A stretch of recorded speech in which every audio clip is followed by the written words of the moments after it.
చీకటి మా బతుకుల్లో నా వెలుగులు నింపావు, అజ్ఞానపు అగువును చీల్చిన అక్షరమే నీవు. చీకటి మా బతుకుల్లో నా వెలుగులు నింపావు, అజ్ఞానపు అగువును చీల్చిన అక్షరమే నీవు. జ్ఞానపు వెలుగు రేఖవై విలువలు నేర్పావు, విజ్ఞానపు వెలుగు రేఖవై విలువలు నేర్పావు.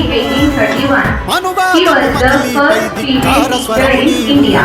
Our government has declared 3rd January as the Savitribai 3rd January as the National Women's Teachers Day.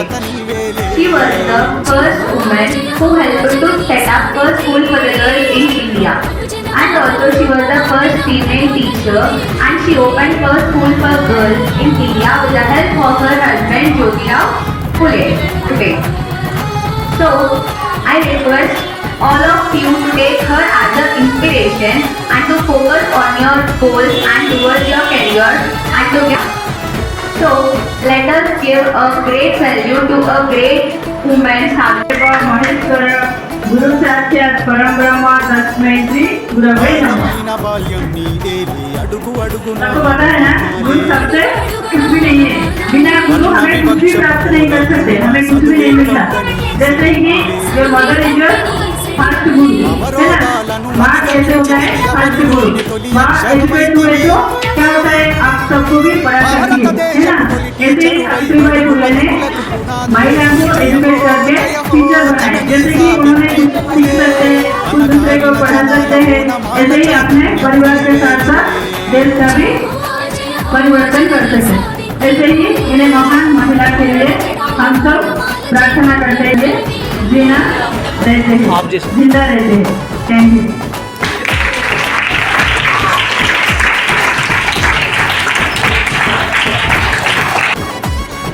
సభకు నమస్కారం.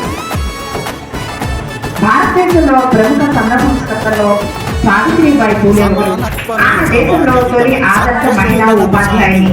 బ్రిటిష్ పాలన నాటి పరిస్థితుల ప్రజల విద్యా సాంఘిక దురాచారాలు, సతీ సాగమం, బాల్య వివాహాలు సావిత్రిబాయిని కదిలించాయి. మహారాష్ట్రలో స్వతహా జిల్లాకు చెందిన నాయగావ్ 1800 అనే గ్రామంలో 1831 సంవత్సరంలో జనవరి 3వ తేదీన సావిత్రిబాయి జన్మించారు. ఈత నిర్మూలనకు జీవిత ప్రజానికం పట్ల ఆమె మనసులో ఆలోచనను గుర్తించిన జ్యోతిరావు పూలే బాలికల పాఠశాల ప్రారంభించడానికి తొలి ప్రయత్నం చేశారు. 1848వ సంవత్సరంలో మహారాష్ట్రలోని పూణేలో ఒక ఇంట్లో బాలికల పాఠశాలను సావిత్రిబాయి ప్రారంభించింది. ఆమె పాఠశాల ప్రధానోపాధ్యాయులుగా 9 మంది పిల్లలతో పాఠశాల నడిపేది. ఈ పాఠశాల నడవడం అక్రమాలకు నచ్చలేదు.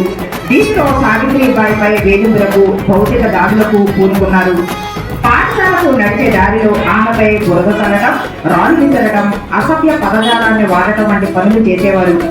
బురదతో మలినమైన చీరను పాఠశాలకు వెళ్లిన తర్వాత మార్చుకుని మరలా వచ్చేటప్పుడు బురద చీరను పట్టుకుని బయటకు వచ్చేది. ఎవరైనా అడిగినప్పుడు ధైర్యంగా నా విధిని నేను నిర్వర్తిస్తున్నాను అని చెప్పేది. అయినా రోజు వేదికలకు విసిగిపోయి ఒకరోజు ఒకరి చర్మం పడగొట్టింది. పట్టు వీడక వారు సాధించిన విద్యా ఉద్యమానికి తక్కువ కాలంలోనే గుర్తింపు, సహకారం లభించాయి. ఒక ముస్లిం వ్యక్తి తన ఇంటిని బయటికి కేటాయించారు. కొంతమంది పుస్తకాలు సేకరించారు. వాల్మీకర్, దియోకర్ వంటి ప్రముఖులు పాఠశాల నిర్మాణానికి సహకరించారు. ఆ దంపతులకు పిల్లలు లేరు. ఆ భర్త యశ్వంతరావు అనే బ్రాహ్మణ వితంతు కుమారుణ్ణి దత్తత తీసుకున్నారు. 1852లో మహిళా సేవా మండల్ అనే మహిళా సంఘాన్ని కూడా స్థాపించింది. 1873లో 73వ సంవత్సరం సెప్టెంబర్ 24న స్వచ్ఛ సోదర్ సమాజ్ సామాజిక ఆధ్యాత్మిక సంస్థను ప్రారంభించింది.